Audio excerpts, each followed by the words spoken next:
City News is brought to you by East Brewster Lawyers, Rotorua, celebrating 100 years of legal excellence and innovation.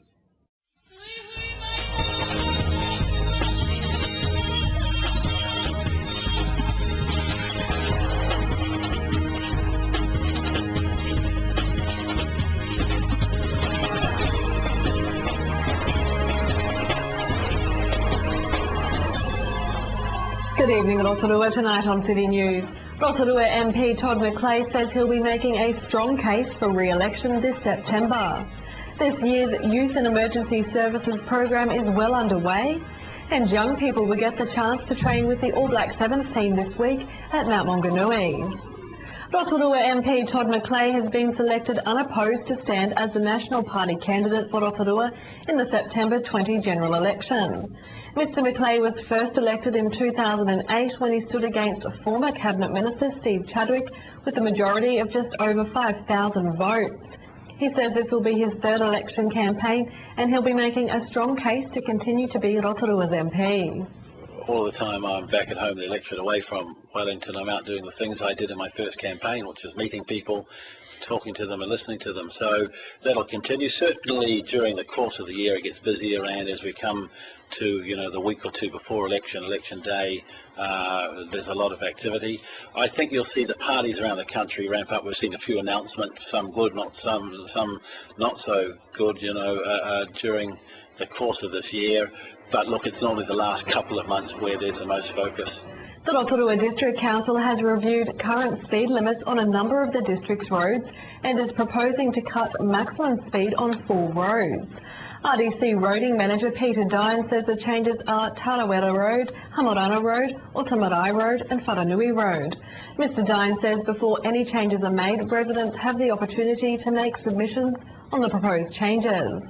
Well, we have to consult for a month or roundabout.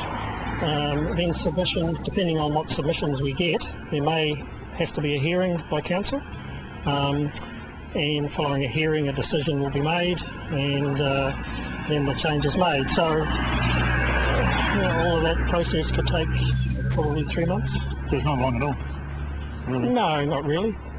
18 Rotorua young people are halfway through the second Youth and Emergency Services or YES project. YES is a cooperative project between Ministry of Youth Development and Rotorua Emergency Services and is designed to establish greater connection between young people and their communities. The pilot project was run in Rotorua early in 2013 and attracted national interest. On Saturday morning, the group will learn about river rescue at a training at Okedi Falls. For further information about the project or to take part in the next intake, contact the Ministry of Youth Development Regional Team Manager for Central North.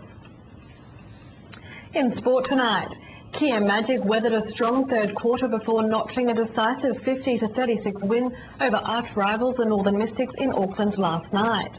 Shooting proved the deciding factor with Magic's Joe Harton 30 from 31 and Ellen Halpenny 20 from 26 combining for an 88% success rate.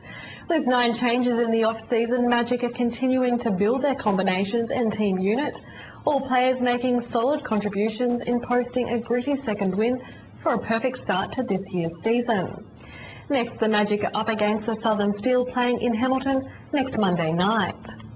Finally, 3 of last year's BNZ Condor Sevens tournament teams will be out to impress Sir Gordon Tetchens this week. New wider training squad members Elias Jack Goodhue, Nathaniel Arpa and Vilamoni Koroi will all attend the All Black Sevens training camp at Mount Maunganui ahead of the IRB Tokyo and Hong Kong Sevens. It's the 3rd year in a row Tetchens has welcomed promising players into camp. To your weather update now. Tonight will be fine with light winds and an overnight low of 11. Tomorrow, Wednesday, mainly fine with a chance of a shower later, light winds, a high of 23 and a low of 11.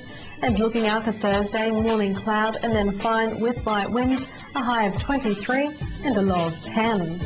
And the marine forecast for Lake Rotorua for Wednesday, variable 5 knots but northeast to 10 knots during the afternoon with waves less than half a metre and fine. Remember, for program listings and to upload your videos, check out our website tvrotorua.co.nz or head to our TV Rotorua Facebook page. Still to come tonight on City News, we have highlights from this year's Art in the Park event.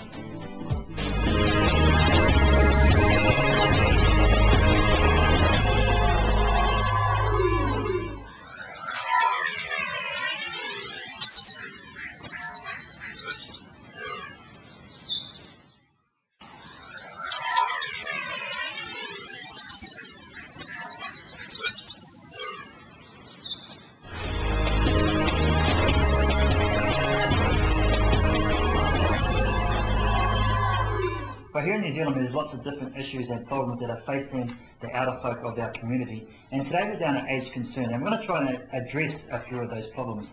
Now with me today is Hilary Turler. Thanks for joining us today, Hilary. Always good to catch up with you. Always have a good chat with you. Thank you. Now, like I just said in the introduction, there's lots of issues facing the older folk of our community. Number one, I think in my mind, is the scammers that hit around and that prey on the people, the older people of our community. What can we do about it, and what do people need to do? First of all, they need to report it. We're finding that people are too embarrassed to report it. They don't want to be the one that got ripped off. And I strongly urge that if this is happening, pick up the phone and phone the police. They are well equipped to deal with it. On that subject, we have Bronwyn Group from BNZ coming down to address our community twice this year to speak about fraud and scams from irreputable dealers, people. Sometimes it's family, isn't it? Sometimes it's family, but as long as it goes unreported, we're never going to solve the issue. Yeah. What are some of the scammers or some of the scams that you've noticed or you've come across here in Rotorua? Well, one of the big ones is computer scams, where they tell you that you have won a lot of money, and then when you click on and you say thank you and everything, they then start with a very slow process of getting money from you. They'll tell you they need X amount to clear it through customs, then they'll tell you they need another bigger amount to clear it through the whatever lotteries commission. The fact of the matter is you cannot win anything on lotteries with your email address. You have to buy a ticket to be in it, but that doesn't stop people from using it. And so far the chief group of people have been the Nigerians, and they're based in the UK. And it's been very difficult to trace. And if you go to the police about it, they'll tell you the same thing. It's very difficult to trace. And the next is, and I know that I got kind of caught in this one.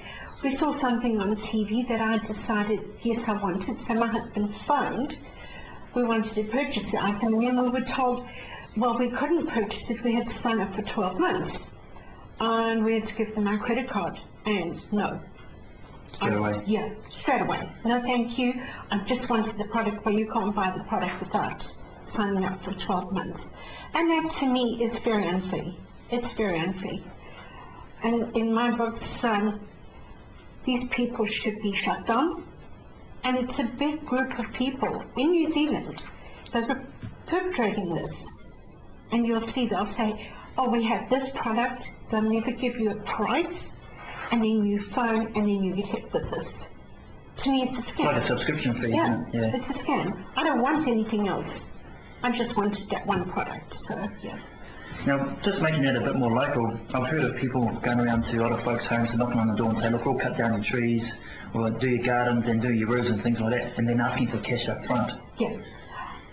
We have not had anybody report this directly to us, but my advice here is don't ever give anybody cash up front. You never know if they're going to come back. Of course. And I think FeedGo has had a lot of these people on TV saying, be careful. So, yeah, I don't know if you're ever going to stamp it out because people get caught. They do get caught. They're vulnerable. And again, they don't want to be the one that's, you know.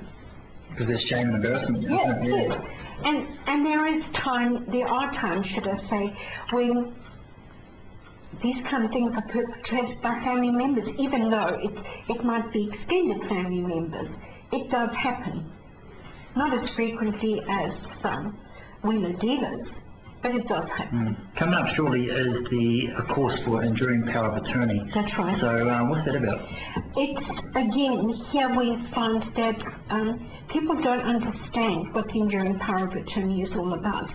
And it's, in many of my cases, it's people that think that once you've got the enduring power of attorney, you can do what you like with the elderly person's money, property, whatever. And that's not the case. Before you can do anything, that's got to be activated either by a GP or a gerontologist that does a really in-depth assessment on that person to say they're no longer capable of looking after their own affairs. But it's not a license to raid a bank account, and this is what we're finding. That some people do. Yeah. Yeah, that's really sad, especially being a family member. Yeah. So whereabouts is this course being held? This is going to be held at the BNZ Partners Lounge on the 18th of March. It's going to be afternoon, 5 o'clock for 5:30, and we're hoping with this first of two, we're going to attract the banks, the lawyers, the financial people, and then we're having another one in June, and we're hoping to address this to the public. So do people need to register, or can they just turn up? We would prefer it if they would register. Contact Jan 347-1539 and let her know how many from your party are going to be attending. And that's pretty much for anybody who who has maybe a parent that needs to think about getting a power of attorney. Yeah, that's good correct. stuff. Yeah. All right. Really nice to see you again. Appreciate your Thank time. you.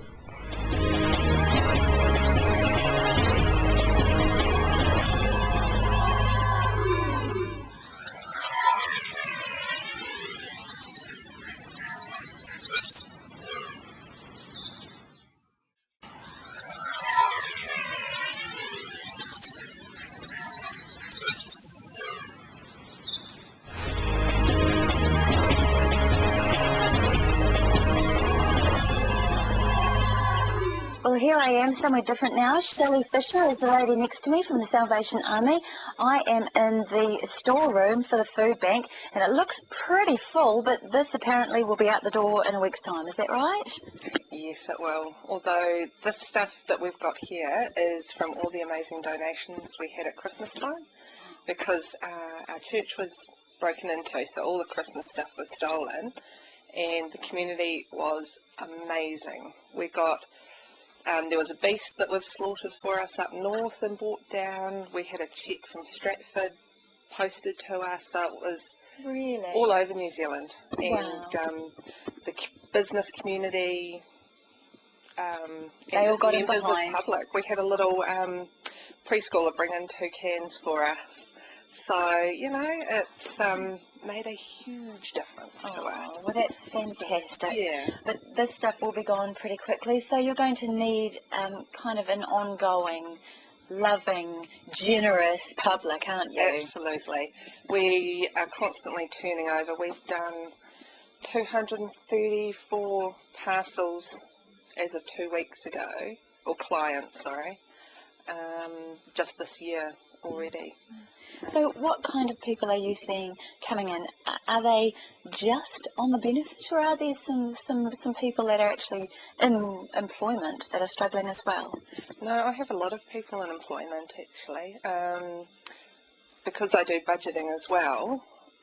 A lot of people come in that are working, that have had reduced hours, or things have happened that just out of the blue. And sometimes it can be something as simple as somebody banging into you in the street, and you've got to replace a bumper to get your car back on the road, and you don't have the money, and then you're done. Absolutely. Yep, that's right. What are some of the other things that really can put people behind? Power. That is probably the #1 killer of budgets, because summer's not so bad, but summer you're still catching up on last winter's, and then winter rolls around again, and it's just ridiculous. I have people paying $80 a week in power, and when you're looking at maybe they're getting $400 on a benefit, that's a lot. That is a lot, just to keep things functioning and keep their food cold and keep the hot water in there for their baths and things like that. I suppose they wouldn't even have baths, they'd be looking at having showers, because you do have to make reductions all the way through your life, don't you, if you're on limited resources. That's right. You can get pretty creative at making savings. What are some of the creative suggestions that you have? She'll probably need a little bit of time to think about them, but let's think about things like cooking. When you're doing cooking, is it a good idea to make a big pot beforehand and freeze down, or buy in bulk, and got those kind of suggestions? What are some other suggestions like that? Well, there are a lot of economical ways of making meals, so it's not about going out and buying the little bags of chips for $5 when you can get 99-cent big bags at reduced to clear, and you can bag your own, that kind of stuff. You may think it's only a few dollars, but at the end of the week, it does add up. It does add up, doesn't it? Great. That's a really great tip. So even if it's not in a little bag, invest maybe in one container. Yep. One container. Break it down yourself. Yep. And so that can apply to a whole lot of things, and also the cut lunches. You know, don't go and buy your lunch at the cafe. No. Hey, and you're looking at, you see the high school kids, pies and drinks. You look at the $5 every day. That's $25 a week. And what could you buy with your knowledge for $25 a week? Let's just go through it. You could get a loaf of bread. Oh, yeah. Yep. So what else would you put in there? 2 bags of fruit, spreads, marge. You can get biscuits. For muesli bars. Yep, for all 4 of you in the family, kind of thing. So. And it's not only probably going to be cheaper, but much healthier. Definitely. So less doctor's bills in the long run. Yeah, and a lot of schools are going down the healthy eating track as well. So. Well, thank you so much for your time, Shelley. That's some really great advice. And anybody out there that is struggling or that would benefit from the great advice of Shelley here, you can get in contact with her community house, and it's just straight through to the Salvation Army, isn't it? Down the corridor, knock on the door.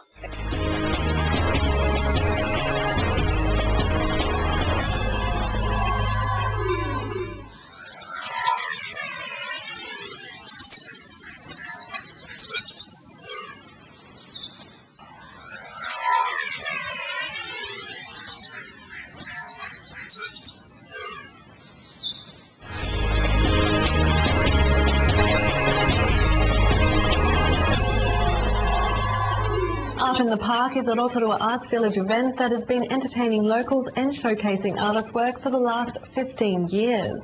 This year, cameraman Graham Jones went along and shot these highlights.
highlights there from this year's Art in the Park.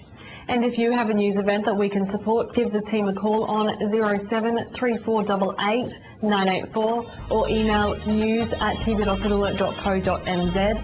And if you missed anything in tonight's show, you can watch it again via our website, tv.rotorua.co.nz. Thanks for joining us tonight. From all the team at City News, Kumaria.